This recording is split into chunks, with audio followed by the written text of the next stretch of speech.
ನಾಯಕತ್ವ ಬದಲಾವಣೆಯ ಗೊಂದಲ ತೀವ್ರಗೊಳ್ತಾ ಇರುವಂತಹ ಬೆನ್ನಲ್ಲೇ ಇದೀಗ ಡಿಸಿಎಂ ಡಿಕೆ ಶಿವಕುಮಾರ್ ಅವರ ಬೆಂಬಲಿಗರು ಡಿನ್ನರ್ ಮೀಟಿಂಗ್ ಅನ್ನ ನಡೆಸಿರುವಂತದ್ದು. ಅದರಂತೆ ತಡರಾತ್ರಿ ಮಾಗಡಿ ಬಾಲಕೃಷ್ಣ ನೇತೃತ್ವದಲ್ಲಿ ನಡೆದಂತಹ ಡಿನ್ನರ್ ಮೀಟಿಂಗ್ ನಲ್ಲಿ ಮೂಡಿಗೆರೆ ಶಾಸಕಿ ನಯನಾ ಮೋಟಮ್ ಅವರು ಕೂಡ ಭಾಗವಹಿಸಿದ್ರು. ಬನ್ನಿ, ಈ ಸಂಬಂಧವಾಗಿ ನಮ್ಮ ಜೊತೆ ಮಾತಾಡೋದಕ್ಕೆ ನಯನಾ ಮೋಟಮ್ ಅವರು ಇದ್ದಾರೆ. ಮಾತಾಡ್ತೀನಿ ಮೇಡಮ್.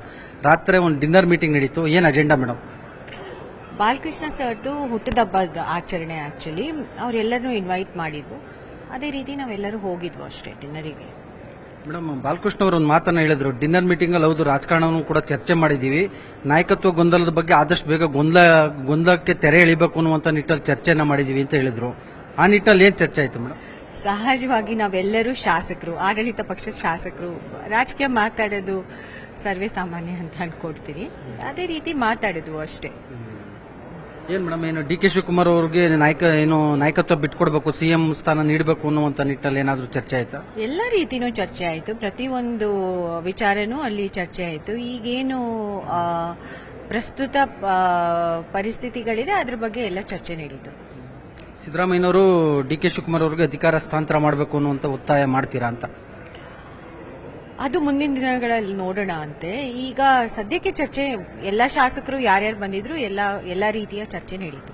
ಅದೇ ಯಾವ ರೀತಿ ಮೇಡಮ್, ಯಾವ ರೀತಿ ಬೆನ್ನಿಂಗ್ ನಿಲ್ಲ ಅಂತ ಡಿ ಕೆ ಶಿವಕುಮಾರ್ ಅವ್ರ ಬೆನ್ನಿಗೆ ಯಾವ ರೀತಿ ನಿಲ್ಲುವಂಥದ್ದು? ಏನಾದರೂ ಹೈಕಮಾಂಡ್ ಭೇಟಿ ಮಾಡ್ತೀರಾ ಅಥವಾ ಪ್ರೆಸ್ ಮೀಟ್ ಮಾಡ್ತೀರಾ, ಹೇಗೆ ಅಂತ, ಯಾವ ರೀತಿ ಚರ್ಚೆ ಅಂತ? ನೋಡಿ, ಡಿ ಕೆ ಶಿವಕುಮಾರ್ ಸರ್ ವಿಚಾರದಲ್ಲಿ ನಾನು ಒಂದೇ ಹೇಳಲಿಕ್ಕೆ ಇಷ್ಟಪಡ್ತೀನಿ. ಅದು ನಾನು ವೈಯಕ್ತಿಕವಾಗಿ ಶಾಸಕಿಯಾಗಿ ಅವ್ರ ಪರವಾಗಿ ಹೇಳಲಿಕ್ಕೆ ಒಂದೇ ವಿಚಾರ ಹೇಳ್ತಾ ಇರೋದು. ಅವರು ನನ್ನನ್ನು ರಾಜಕೀಯದಲ್ಲಿ ಬೆಳೆಸಿದ್ದಾರೆ. ಅವರಿಗೆ ಬೆಂಬಲವಾಗಿ ನಿಲ್ಲೋದು ನನ್ನ ಕರ್ತವ್ಯ. ಅವರು ನನ್ನ ರಾಜಕೀಯ ಗುರುಗಳು, ಅದು ನನ್ನ ಧರ್ಮ. ಸೊ ಅವರು ನಾನು ಖಂಡಿತವಾಗಿ ಅವರು ಸಿಎಂ ಆದ್ರೆ ನನಗೆ ನಿಜವಾಗ್ಲೂ ಖುಷಿ ಆಗುತ್ತೆ. ಮೇಡಮ್, ಸಹಜವಾಗಿ 2.5 ವರ್ಷದ ಬಳಿಕ ಡಿ ಕೆ ಶಿವಕುಮಾರ್ ಅವರು ಸಿಎಂ ಆಗ್ತಾರೆ ಅನ್ನುವಂತ ನಿಟ್ಟಲ್ಲಿ ನಿರೀಕ್ಷೆ ಇತ್ತು, ಚರ್ಚೆ ಆಗ್ತಾ ಇತ್ತು ಮೇಡಮ್. ಈಗ 2.25 ವರ್ಷ ಆಯಿತು. ಈಗ ಸಿಎಂ ಸಿದ್ದರಾಮಯ್ಯನವರೇ ಬಜೆಟ್ ಮಂಡಿಸ್ತಾ ಇದ್ದಾರೆ. ಮತ್ತೊಂದು ಕಡೆಗೆ ದಲಿತ ಸಿಎಂ ಅಸ್ತ್ರವನ್ನು ಕೂಡ ಪ್ರಯೋಗ ಮಾಡ್ತಾ ಇದ್ದಾರೆ. ಸಿದ್ದರಾಮಯ್ಯನವರು ಅಧಿಕಾರದಿಂದ ಕೆಳಗಡೆ ಹೇಳಿದ್ರೆ ದಲಿತರಿಗೆ ಸಿಎಂ ಸ್ಥಾನ ಬಿಟ್ಕೊಡ್ಬೇಕು ಅಂತ ಮಾದೇವಪ್ಪನವರು ಹೇಳಿದ್ದಾರೆ. ಪರಮೇಶ್ವರ್ ನಾನು ಆಕಾಂಕ್ಷಿ ಅಂತ ಹೇಳಿದ್ದಾರೆ.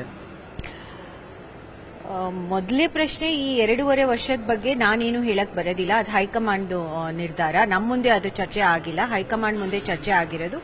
ಹೈಕಮಾಂಡ್ ಸೂಕ್ತವಾದ ನಿರ್ಧಾರ ತಗೊಳ್ತಾರೆ ಅಂತ ನಾವೆಲ್ಲರೂ ನಿರೀಕ್ಷೆ ಇಟ್ಕೊಂಡಿದ್ದೀವಿ. ಅದೇ ರೀತಿ ಒಂದ್ ದಿವಸ ಖಂಡಿತ ಆದಷ್ಟು ಬೇಗ ಒಂದು ನಿರ್ಧಾರ ಆಗುತ್ತೆ ಅಂತ ನಮ್ಮೆಲ್ಲರ ಬಯಕೆ.